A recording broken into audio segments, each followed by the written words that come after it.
너희는 그래서는 안 돼. 구양근.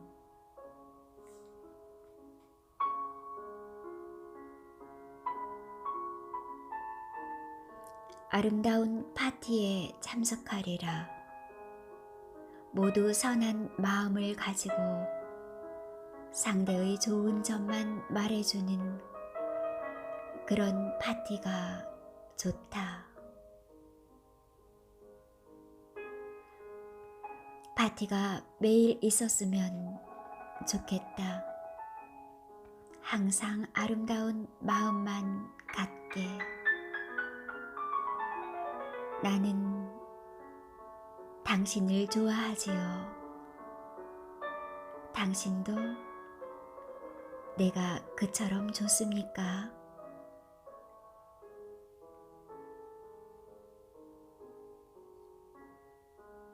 파티에서는 최고의 음식이 준비되어 있지. 파티에서는 모두 웃음을 띠고 있지.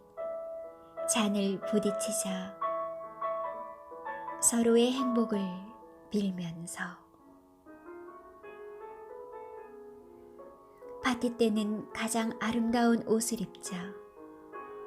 내가 가진 것 중 가장 좋은 옷을 골라서 행여 저쪽에서 아름답지 않다고 하면 어쩔까? 나는 거울 앞에 서서 이리저리 자신을 비춰본다.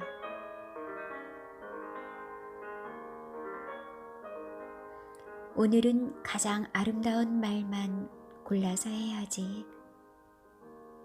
그도 나에게 가장 아름다운 말을 할 테니까. 나는 오늘 마음껏 그를 칭찬해 주리라. 당신은 이 세상에서 가장 아름다운 사람이라고.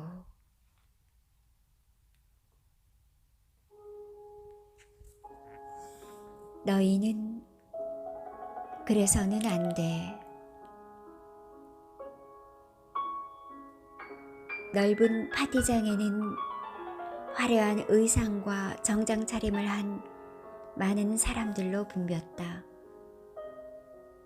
나도 지나가는 복무원의 쟁반에서 칵테일을 한 잔 집어들고 아는 사람이 있나 주위를 살폈다. 그때 훤칠한 미인 스타일의 여인 하나가 인파를 헤치며 누군가를 찾고 있는 모습이 보였다.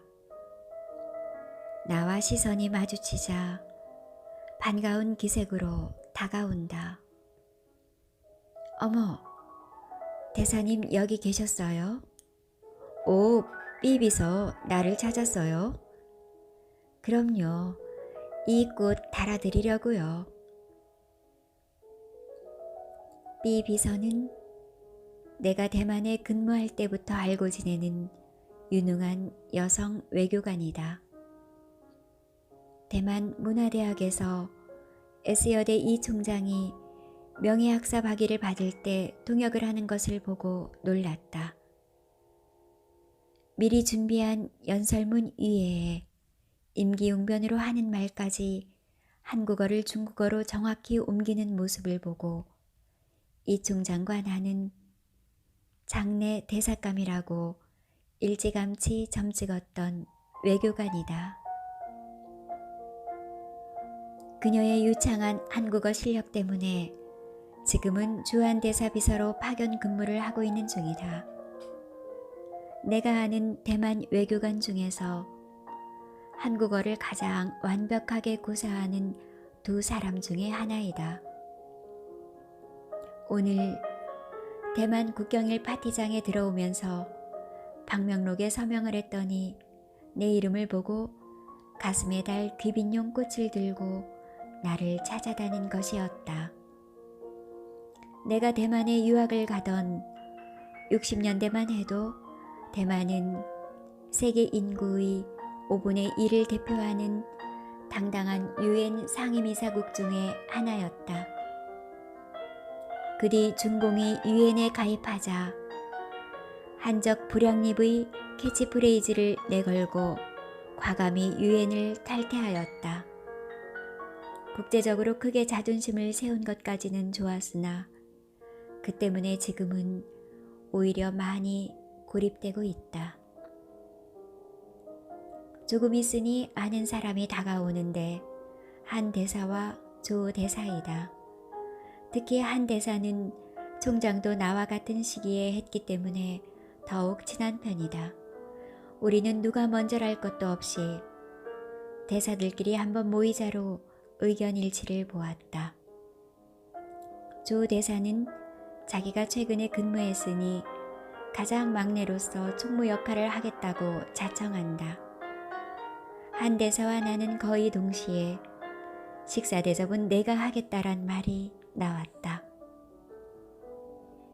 하여튼 그렇게 해서 모이기로 한 것인데 그날은 참석하지도 않았던 정 대사가 자기는 아직도 외교부에서 비상근이나마 월급을 받고 있으니 소집책을 맡겠다고 자청한 것이다. 집합 장소는 국립외교원 교수 세미나실이었다. 이왕이면 우리의 옛 직정처에서 만나서 세미나도 하고 식사도 하자고 한 것이다. 그날 참석 연락이 온 6명의 대사들은 5분 정도의 스피치를 준비하기로 했고 그 내용을 국책에도 반영할 수 있게 외교부의 현직 담당 과장도 나오고 전문위원들도 몇 명 나와서 같이 토론하고 필기도 하기로 한 것이다. 우리의 제목은 미리 정해져 있었다. 일개 중국 원칙 하에 어떻게 한대 관계를 활성화시킬 것인가. 대사들은 모두 자기의 경험담을 토대로 아쉬웠던 일, 건의하고 싶었던 일에 대하여 시간을 훨씬 많이 써가면서 이야기하였다. 그런데 대개는 다 경제적인 문제나 작은 실무에 대한 이야기들이었다. 나는 사학도로서 남들이 보지 못하는 좀 더 거시적인 것을 말해야겠다고 작심하였다. 대만에 대해서 우리는 행여라도 배신자가 되어서는 안 됩니다. 우리의 상해 임시정부는 중화민국 국민당 정부의 절대적인 협조 하에서만이 존속이 가능했습니다. 특히 대한민국의 법통을 상해 임시정부로 잡고 있는 현 시점에서는 더욱 그렇습니다. 그런데 그것만은 꼭 알아야 합니다. 대만은 자기들과 국교를 끊고 중국과 손잡은 것을 배신이라고 하며 지금도 앙금이 깊은데 알고 보면 대만과 국교를 단절한 것은 우리만 한 것이 아니고 다른 나라들도 다 했습니다. 차라리 국가다운 국가로서는 우리가 맨 나중에 국교를 단절한 셈입니다. 그런데 다른 나라들에게는 배신자라고 하지 않고 우리에게만 배신자라고 합니다. 우리에게는 너희들은 그래서는 안 된다라는 것입니다. 왜 그런가 하는 이유를 우리는 잘 알고 있습니다.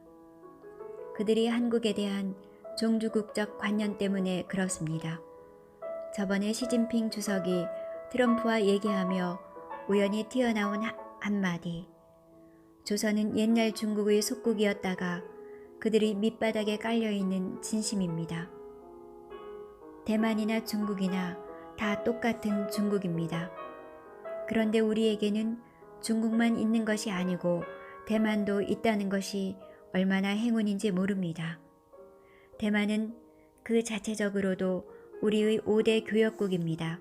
즉, 대만 한 나라와의 교역량이 아프리카 전체를 합친 무역량보다 많고 남미 전체를 합친 무역량보다도 많습니다.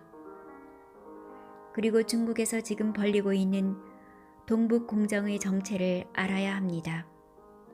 동북공정은 흥산 문화에서부터 시작합니다. 자기들이 만리장성 밖 내몽골 땅에서 중국의 황하 문명보다 오래되고 찬란한 문명이 발견된 것입니다. 그들은 고조선 문명이란 것을 알고 무서워서 발표를 못하다가 100년이 지나서야 결론이 나왔습니다. 홍산 문화는 고조선 문화가 맞다. 그러나 고조선도 중국이다. 그러니 고구려도 우리 땅이고 고구려의 영토가 있던 한강 이북까지 중국 땅이다 라는 논리입니다. 우리는 알아야 합니다. 미국은 우리나라를 자기네 군사기지로서 필요로 하지만 중국은 영토의 야욕이 있는 나라입니다. 이북이 만약 갑자기 붕괴되면 중국은 어떤 핑계를 대서라도 반드시 인민해방군을 주둔시킬 것입니다. 그날이 바로 동북공정을 실행하는 날입니다. 그들은 그런 식으로 티베트를, 위구르를, 외몽골 등을 모두 병합하였습니다. 때문에 우리는 한국 고대사 연구기관을 급히 건립하여야 합니다. 그 고대사는 삼국 이전 연구가 핵심입니다. 우한 중에 근래에 와서 일본의 초대 총독 데라우치 마사타케가 한국의 고대사 사료를 모조리 긁어모아 남산에서 20만 권을 불사르고 삼국사기, 삼국유사만 남겨놓았습니다. 즉, 너희들의 역사는 삼국에서부터 시작한다 라고 하여 중일이 공동으로 우리의 찬란한 고대사를 모두 잘라내버린 것입니다. 그들은 한국이 두려운 것입니다. 중국보다도 역사가 깊고 일본 자체를 우리 백제인이 건국했다는 것을 죽어도 인정하기 싫은 것입니다. 그래서 우리나라의 한국 고대사 연구소 건립은 너무나 급박한 일입니다. 그리고 연구원은 한국의 식민사학자가 아닌 정통사학자와 일본의 사학자가 합동으로 연구하여야 합니다. 그래서 같은 중국인인 대만 학자가 중국의 동북 공정이 얼마나 엉터리인지 폭로하게 만들어야 합니다. 내 말이야말로 5분을 훨씬 넘기고 있었다. 이제 그만 말해야겠다고 그치고 나서 표정을 보니 모두 한참 동안 무거운 침묵이 흐른다. 그 침묵이 너무 오래 계속되었다.